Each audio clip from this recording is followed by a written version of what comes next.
자, 예수님은 누구신가?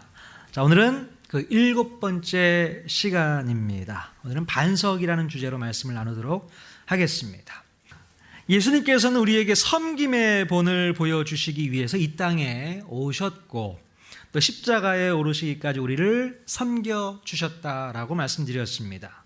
이제 우리가 주님의 복음을 증거하는 사명을 가지고 살아갈 때에는 이 섬김이라는 행동을 통해서 그 사명을 이루어내야 한다고 지난주에 말씀을 드렸죠. 자, 그러나 세상 사람들뿐만 아니라 우리 그리스도인 중에서도 보면 상대방을 위해 섬기고 봉사하기보다는 상대방이 그 머리 위에서 군림하려고 하고 또 섬김을 받으려고 하는 제국주의의 성향들을 보이고 있다, 이렇게 말씀드렸습니다. 어떻게 해서든 남들보다 높아져야 하고 남들보다 으뜸이 되어야 되고 남들보다 잘 살기 위해서 발버둥 치는 것이 요즘 시대를 살아가는 사람들의 모습이 아닌가 생각이 됩니다. 자, 그러나 예수님께서 선포하신 하나님 나라의 원칙은 무엇이었습니까? 자, 누구든지 크고자 하는 자는 섬기는 자가 되어야 되고 누구든지 으뜸이 되고자 하는 자는 종이 되어야 한다, 우리 예수님이 말씀해 주셨죠. 자, 제국의 원리를 따르지 말고 하나님 나라의 원리를 따라야만 진정으로 큰 자가 될 수 있다고 우리 예수님이 말씀해 주셨어요. 여러분은 한 주간 동안 어떤 나라의 원리에 따라서 한 주를 사셨습니까? 제국주의의 원리에 따라서 사셨습니까? 아니면 하나님 나라 원리에 합당한 삶을 사셨습니까? 스스로에게 한번 물어보실 수 있기를 바랍니다. 여러분, 진정한 섬김은요, 하나님 나라의 원리를 통해서만 이룰 수 있게 되고 바로 그 섬김을 통해서 진정한 예수 그리스도의 복음이 증거되는 줄로 믿습니다. 자, 여러분, 그렇다면 우리가 추구해야 할 하나님 나라는 어떤 기반 위에서 만들어진 나라일까요?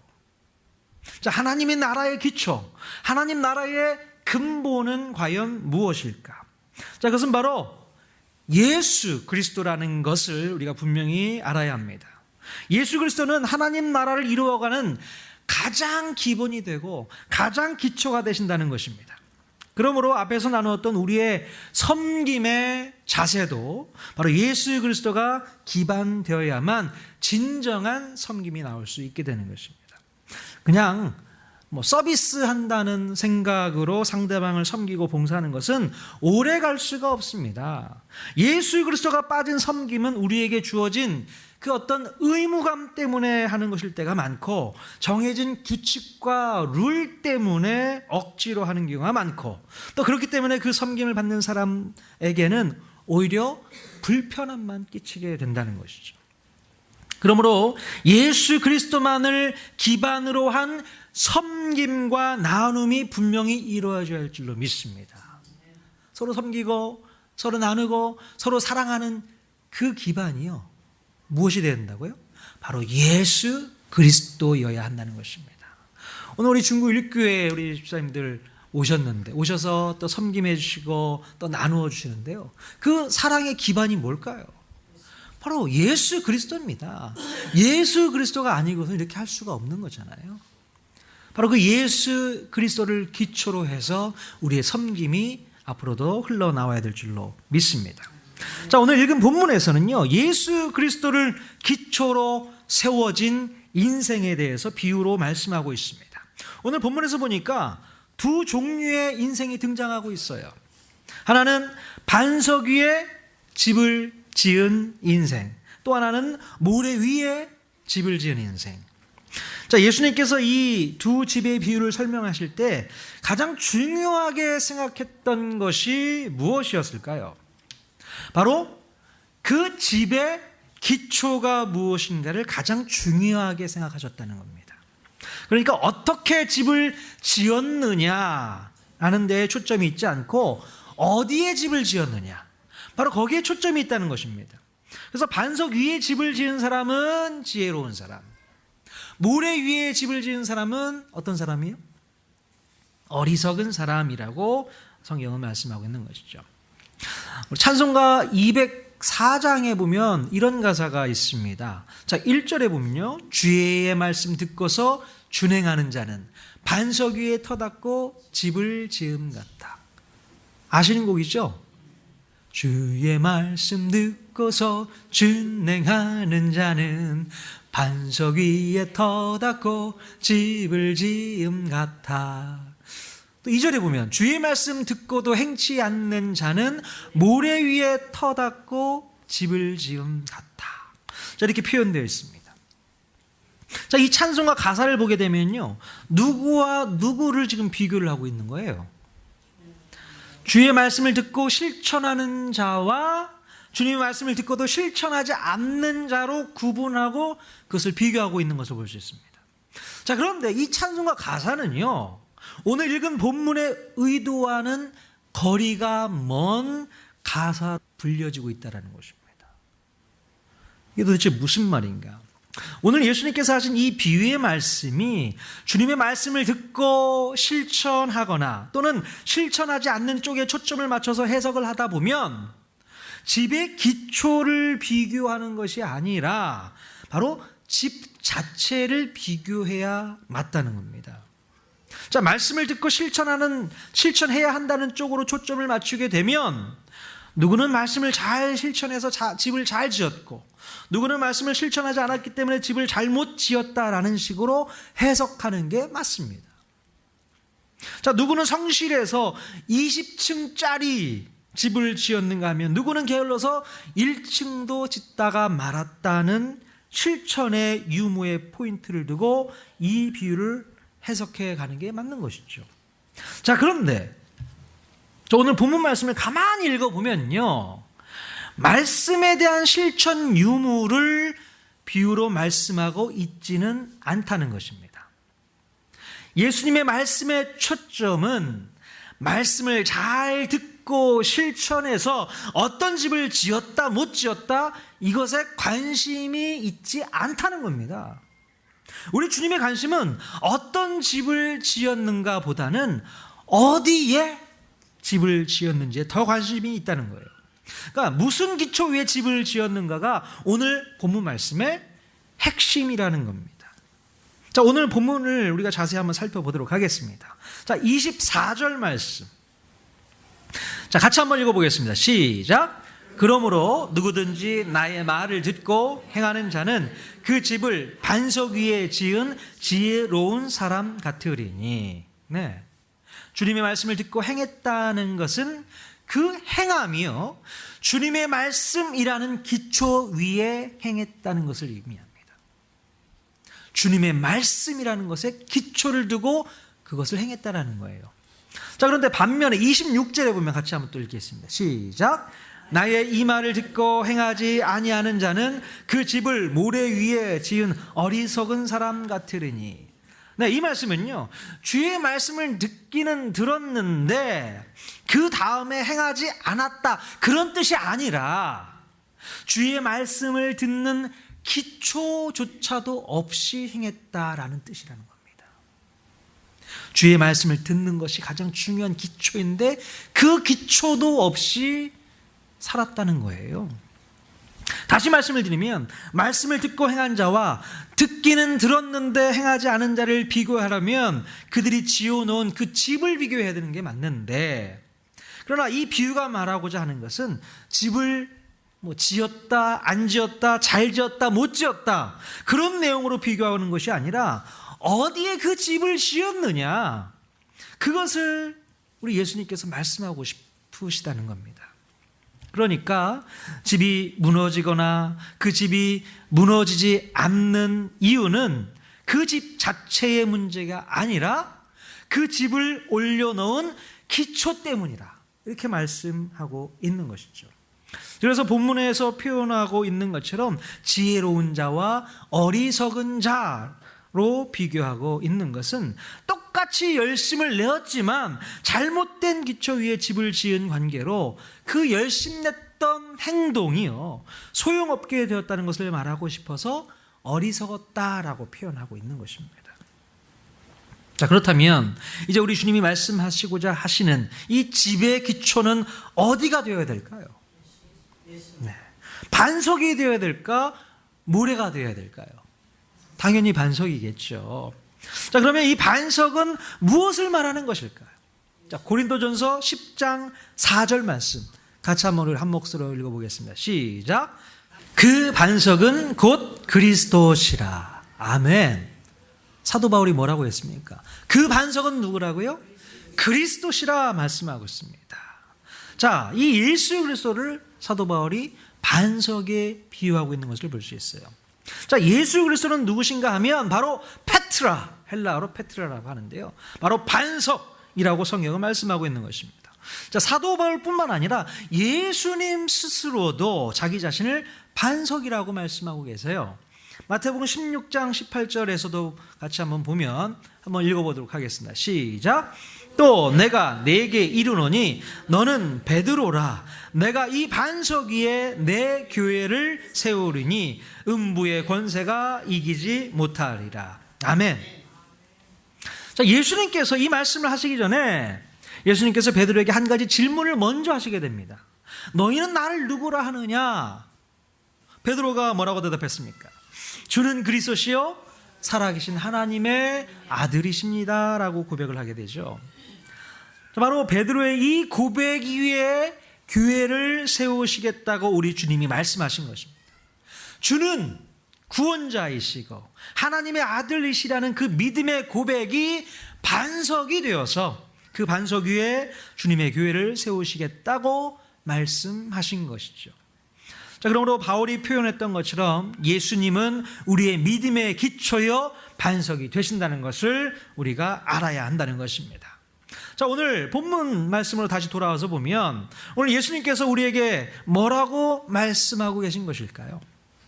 바로 예수 그리스도의 말씀을 기초로 삼고 인생의 집을 지어가는 사람이 지혜로운 사람이고 예수 그리스도의 말씀으로 기초 삼지 않고서 인생의 집을 지어가는 사람이 있다면 그 사람은 바로 어리석은 사람이라고 이야기하고 있는 것입니다. 인생의 집을 지어가는 데 있어서 가장 중요한 기반이 있다면 그것은 바로 예수 그리스도의 말씀, 바로 예수 그리스도라는 반석으로 기초석을 놓아야 한다는 것입니다. 그럼 어떤 건물을 짓거나 집을 지을 때에 가장 중요한 공사가 어떤 공사일까요?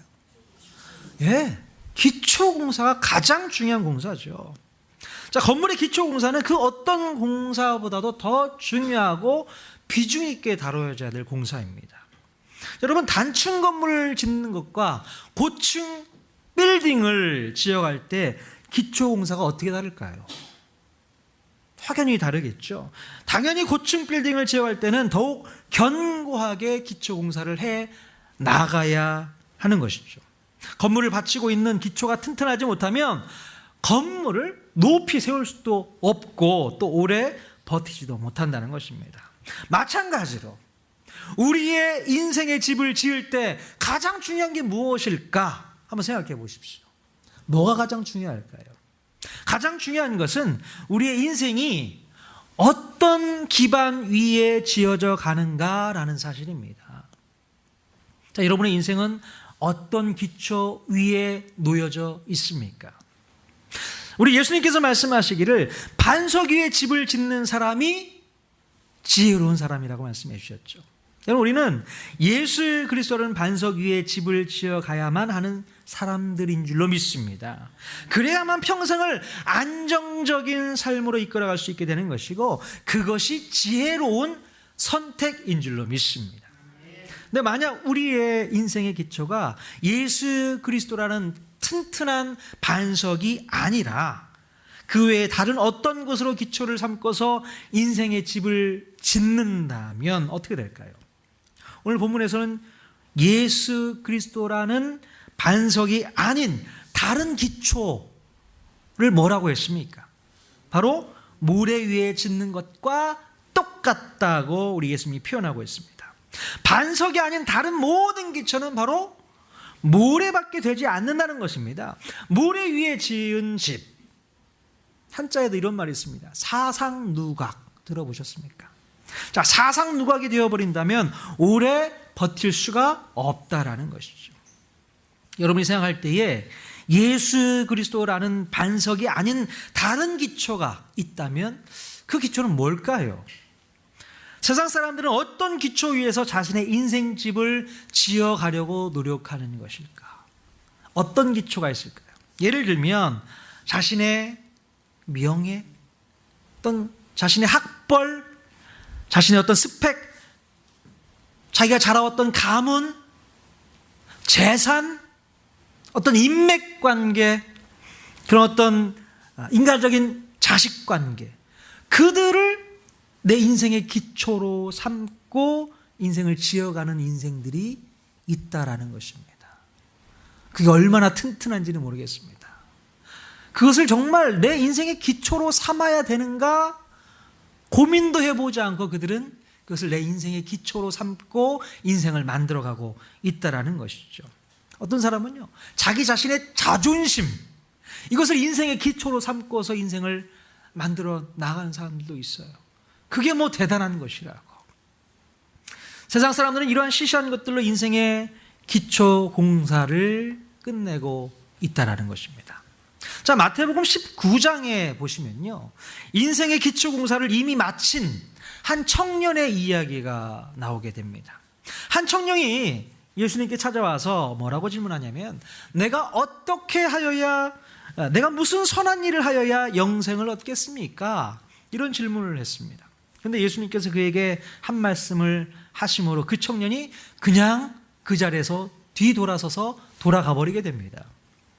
자, 마태복음 19장 21절 같이 한번 읽어보도록 하겠습니다. 시작.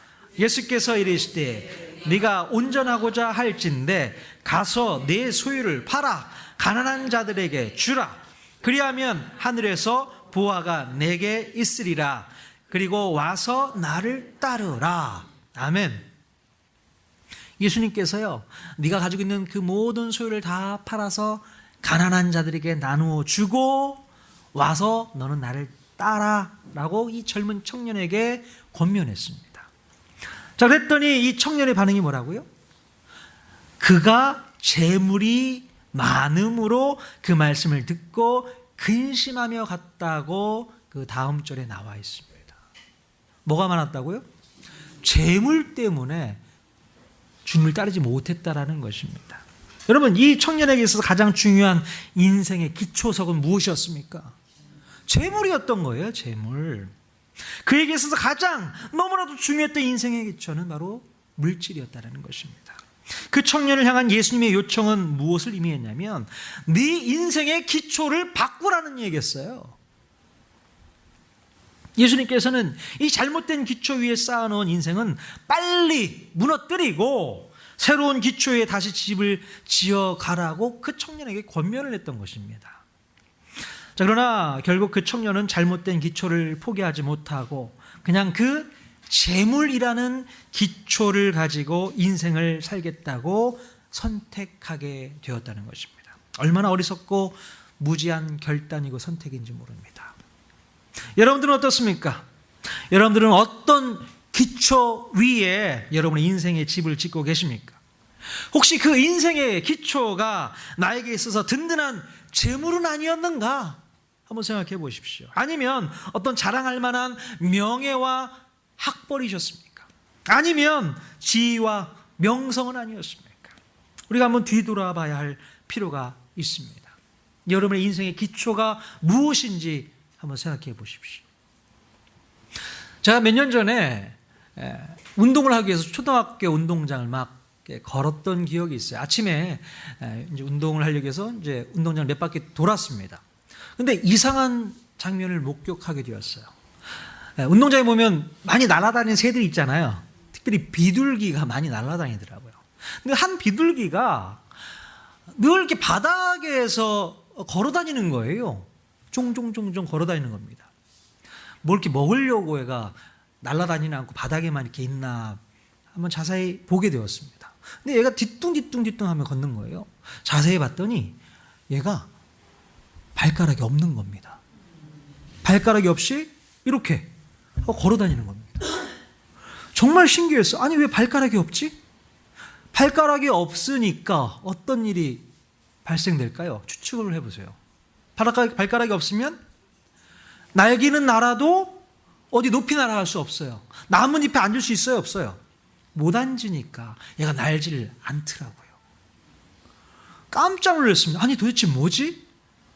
어떤 일로 인해서 발가락이 없는지는 모르겠지만 근데 인터넷에 찾아보니까 그런 비둘기가 종종 있더라고요. 발가락이 없는 비둘기. 나중에 한번 찾아보십시오. 발가락이라는 것은 그 온몸의 힘을 지탱해 줄 수 있는 기초가 되는 거잖아요. 그 기초가 없으니까 하늘 높이 날아가지도 못하고 그냥 바닥에서만 생활하고 있는 것 같아요. 너무나도 중요한 건데 우리 인생에 있어서 발가락이 없는 그런 인생 생각해 볼 수도 없는 인생 아니겠습니까? 우리의 중요한 인생의 기초는 무엇인가? 여러분 오늘 심각하게 한번 고민해 보셔야 합니다. 자, 그러므로 우리가 인생을 살아가면서 중요하게 생각해야 될 것은 내 인생의 기초는 무엇으로 놓여 있는가를 먼저 생각하고 고민해 봐야 한다는 것입니다.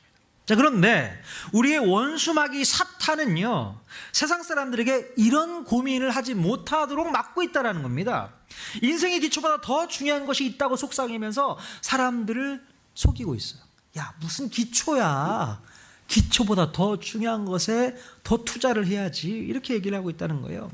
인생의 기초를 바꿀 것이 아니라 인생의 집을 잘 건축하라고 속삭이고 있다는 것입니다.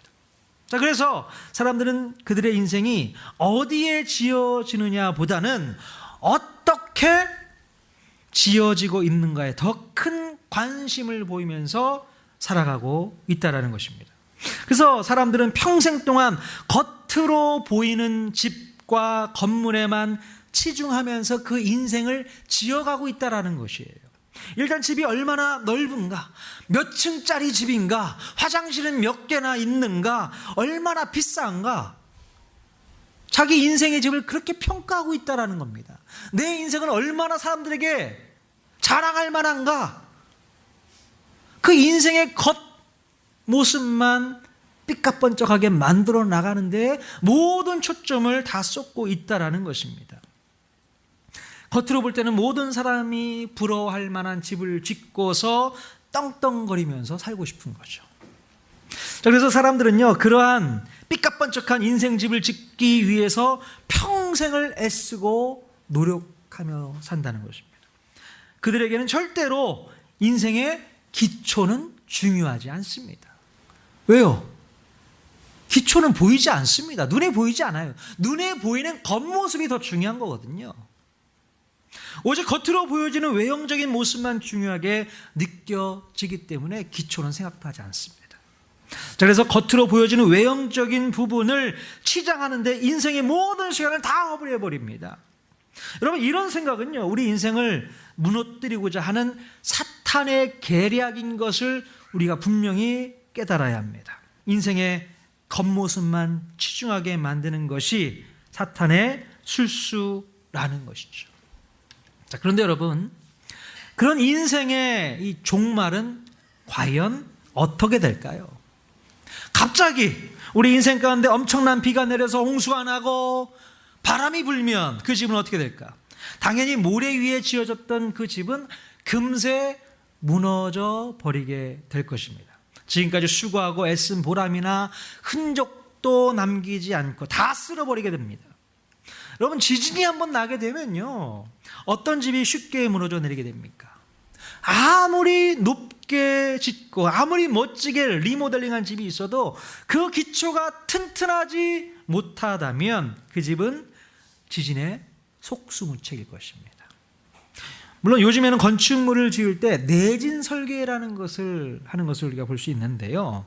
그러나 아무리 건축물의 내진 설계를 잘하고 내구성을 아주 강화한다고 하더라도 지진이 나서 땅에 갈라져 버리면 모든 것이 다 끝장나 버리게 되는 것입니다. 그래서 기초가 중요하다는 거예요. 자, 그렇기 때문에 어떤 지진에도 튼튼하게 견딜 수 있는 그런 기초 위에 우리가 건물을 짓는다면 그 건물은 끝까지 버텨내게 되는 것입니다. 여러분, 우리의 인생도 마찬가지 아닐까요? 마찬가지죠. 우리의 인생 가운데 정말 견디기 힘들고 어려운 홍수가 나고 지진이 나고 바람이 불면 어떻게 되겠습니까? 만약 그 인생이 엉뚱한 기초 위에 세워진 인생이라면 자기 나름대로 어떻게 해서든 버티고 버티다가 결국에는 쉽게 무너져 내리게 된다는 것을 우리가 알아야 되는 것이죠. 그러나 그 인생의 기초가 바로 예수 그리스도라는 든든한 반석이라면 그 인생은 아무리 힘들고 어려운 고난이 찾아온다 하더라도 예수 그리스도라는 기초가 단단히 버티고 붙잡고 있기 때문에 결코 무너질 수 없다라는 것입니다. 예수 그리스도라는 인생의 기초석이 든든하게 바닥에 깔려 있다면 그 어떤 홍수, 그 어떤 지진, 그 어떤 바람이 분다고 하더라도 무너져 내리거나 부서져 버릴 일은 전혀 없다는 것을 우리 예수님께서 말씀하고 있는 것입니다. 그러니 예수님께서 말씀하시기를 나를 기초 삼고 나를 반석 삼아서 인생의 건물을 지어 나가라, 이렇게 말씀하고 있는 것이에요. 여러분, 가끔 우리 인생 가운데 모진 비바람과 홍수가 몰려오는 이유가 무엇일까요? 자, 그것은 바로 우리 인생의 기초가 무엇인지를 확인시켜 주시기 위한 하나님의 사인이라는 걸 알아야 돼요.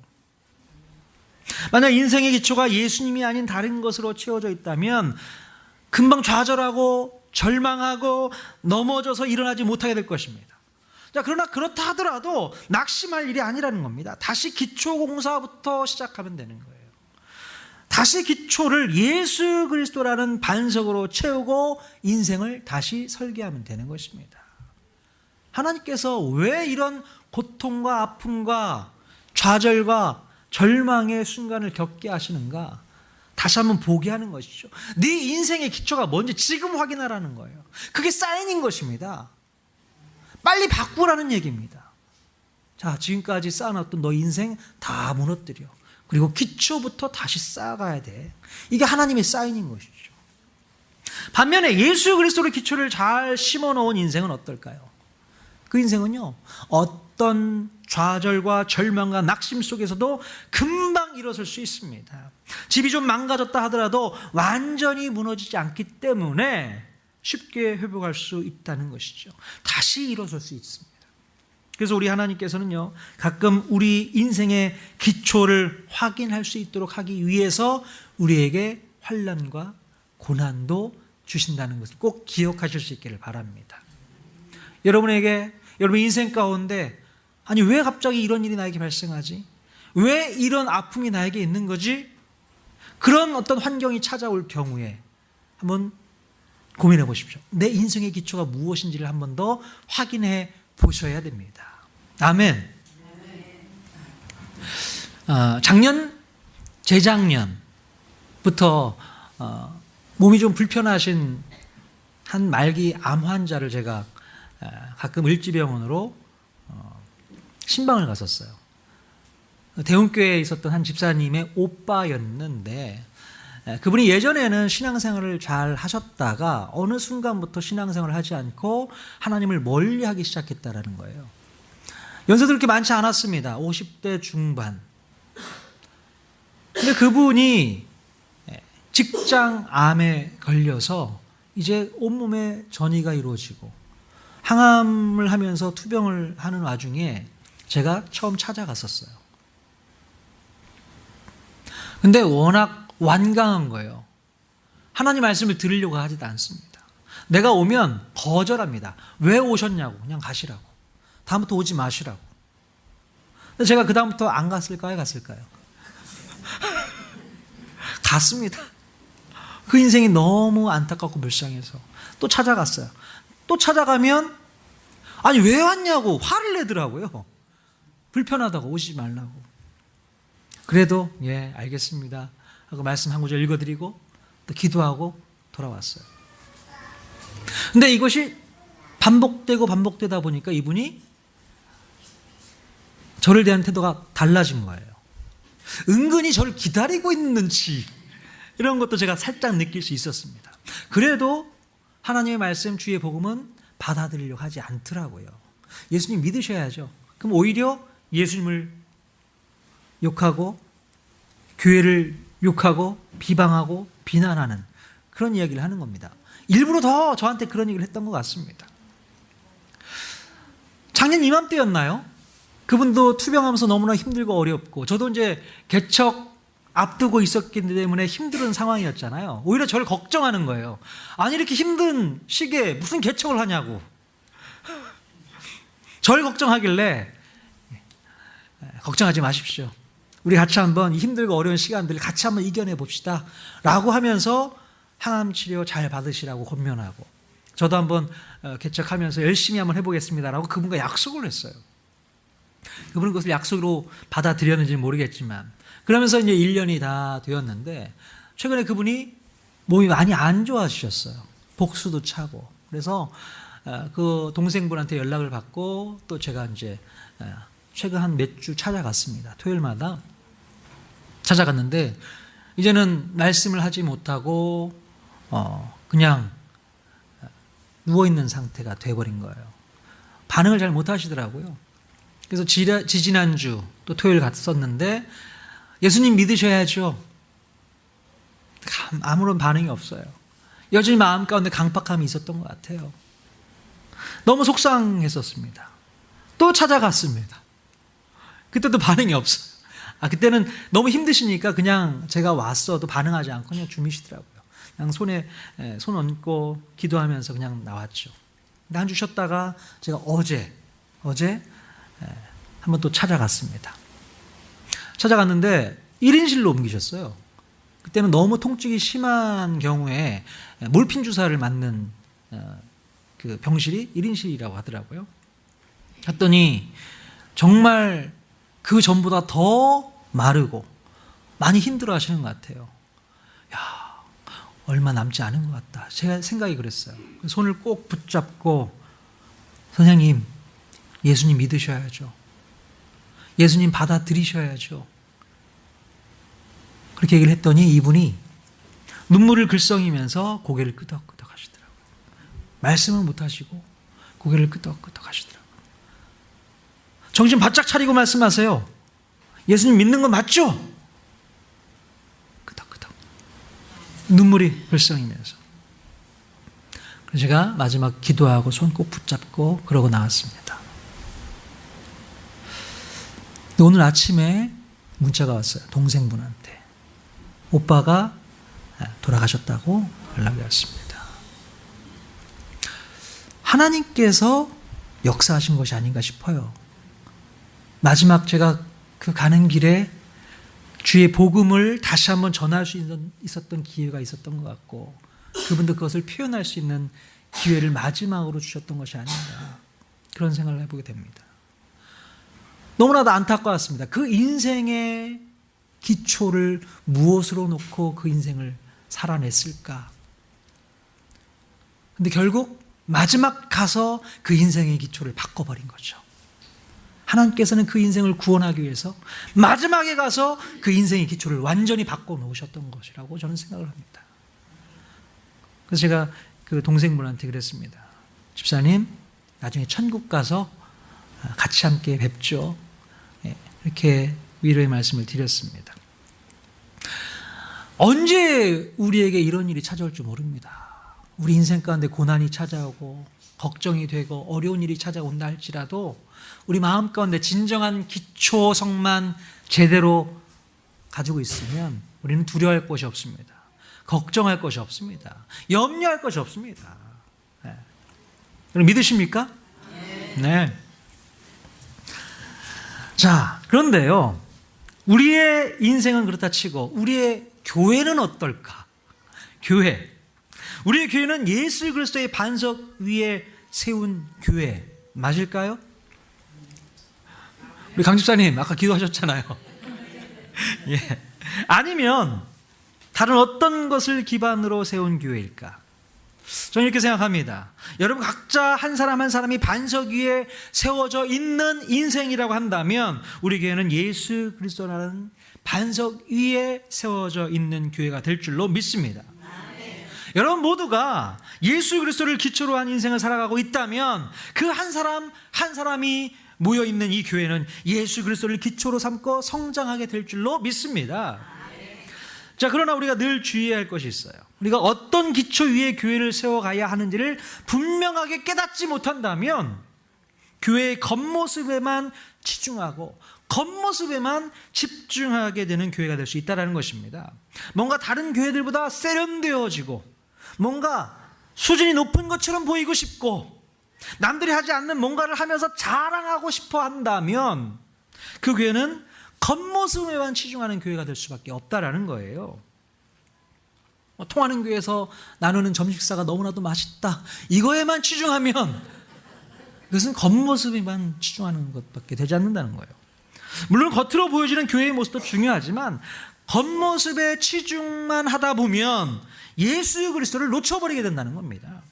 예수 그리스도가 기초가 되고 기본이 되고 중심이 되어야 되는데 오히려 사람들의 시선, 사람들의 환호, 사람들의 갈채, 사람들의 칭찬을 갈구하는 교회가 될 수 있다는 것입니다. 그렇게 되면 교회의 생명은 거기서 끝장나게 되는 것이죠. 자, 언젠가 우리 교회에도요, 혹시라도 큰 바람이 불고 홍수가 나고 시련이 올 때가 혹 있을지 모르겠습니다. 그러나 예수 그리스도를 반석 위에 두고 세워진 교회라면 그 어떤 시련도 이겨낼 수 있고 그 어떤 고난도 견뎌낼 수 있다고 믿습니다. 그래서 교회를 세울 때 어떤 기초를 두고 세우느냐가 너무나도 중요하다는 것을 알아야 합니다. 올해 우리 교회의 표어가 무엇이었습니까? 반석 위에 세운 교회, 반석 위에 세운 가정. 물론 가정도 마찬가지예요. 예수 그리스도의 반석 위에 세워진 가정이야말로 어떤 풍파에도 우뚝 설 수 있다라는 것입니다. 그것은 바로 여러분을 통해서 반석 위에 세운 가정으로 만들어 나가야 한다는 것이죠. 그래서 올 한 해는 정말로 반석 위에 세운 교회, 반석 위에 세운 가정이 다 되어야 될 줄로 믿습니다. 오늘 특성하신 것처럼 주 예수보다도 귀한 것은 없다라고 고백하는 삶을 살아간다면 그 인생이야말로 정말로 튼튼한 반석 위에 자신을 세워 나가게 되는 그런 멋진 인생이 될 줄로 믿습니다. 그런 인생 저와 여러분 모두가 다 살아내실 줄로 믿습니다. 아멘.